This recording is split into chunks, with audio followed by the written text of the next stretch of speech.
Tentu pengalaman ini sangat berharga ke depannya ketika dipercaya memimpin negeri ini. Lalu pertanyaannya, kenapa pengalaman itu penting? Karena dengan punya banyak pengalaman, orang akan semakin banyak pilihan atau solusi dalam menyelesaikan masalah. Dengan begitu, ia dapat memilih mana solusi yang terbaik alias tidak mentok ketika menghadapi berbagai persoalan. Dan yang perlu diingat, Ganjar itu tampil apa adanya. Ia tidak pura-pura kalem seperti Prabowo.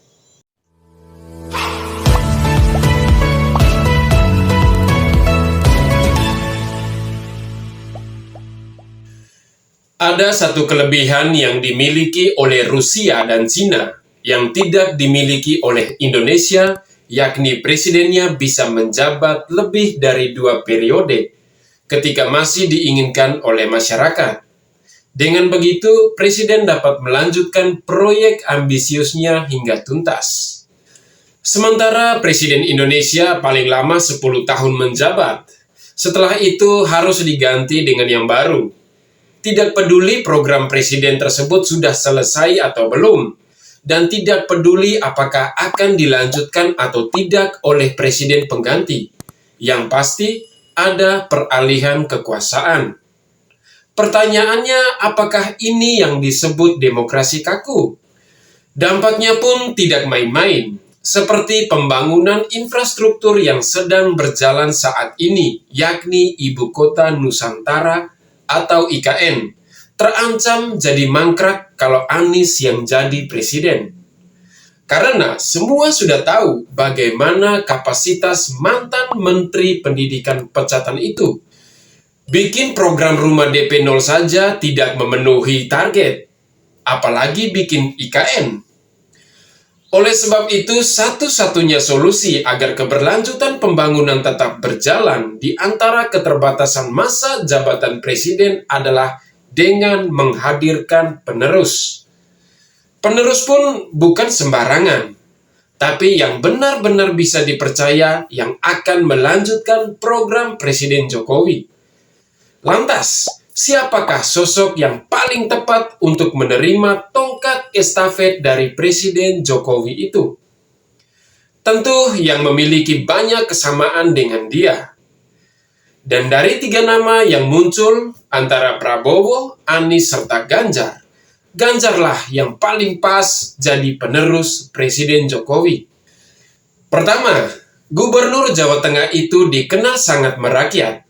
Beliau sering sekali melakukan belusukan, menyapa warga, bahkan tidur di rumah warga. Sedangkan belusukan adalah karakter Jokowi banget. Hingga berpuluh-puluh tahun ke depan, belusukan ini masih dibutuhkan oleh Indonesia. Karena sudah menjadi ciri khas warga plus 62. Kalau nggak diawasi, nggak kerja. Nah, dengan presiden turun ke lapangan diharapkan bisa memberi semangat kepada para pekerja proyek pemerintah. Kedua, Ganjar secara terang-terangan mengatakan akan melanjutkan IKN, yang kita tahu sendiri ibu kota negara baru tersebut merupakan proyek ambisius Presiden Jokowi. Artinya, kalau mau negara kita punya IKN baru, yang kini proses pembangunannya sedang berjalan, sudah semestinya mendukung Ganjar. Ketiga, Ganjar punya semangat merawat kebinekaan yang nyaris tergusur oleh kelompok intoleran. Tentu masih segar di ingatan kita bagaimana kelakuan FPI. Sangat amat sadis terhadap kelompok yang tidak sealiran dengan mereka. Masjid Ahmadiyah diserangnya. Aliansi Kebangsaan untuk Kebebasan Beragama dan Berkeyakinan juga diserang oleh FPI.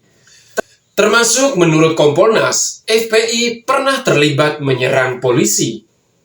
Tidak hanya itu, restoran buka di siang hari di bulan puasa juga diserbu oleh FPI. Padahal jelas, tidak semua orang berpuasa, seperti orang sakit, ibu menyusui, dan non-muslim. Mereka butuh makan, Dan memang restoran yang buka di siang hari itu diperuntukkan buat mereka yang tidak puasa ini. Bukan untuk menggoda orang yang berpuasa sehingga membatalkan puasanya. Terakhir, FPI dibubarkan oleh pemerintah karena lebih banyak mudaratnya daripada manfaatnya. Ganjar punya perhatian penuh terhadap bahaya kelompok intoleran yang berkembang di negeri ini. Sampai-sampai ia mengatakan ASN yang terpapar intoleransi akan dipecat lebih cepat. Sementara Prabowo dan Anies justru memanfaatkan kelompok tersebut. Tentu masih segar diingatan kita pada Pilkup DKI 2017 silam. Anies dibantu oleh PA212 dalam merebut kursi DKI 1. Begitupun dengan Prabowo di Pilpres 2019. Ia menempatkan para kadrun seperti Slamet Ma'arif, Abdul Rashid Abdullah Syafi'i, Yusuf Marta, dan lain-lain sebagai tim suksesnya. Artinya apa?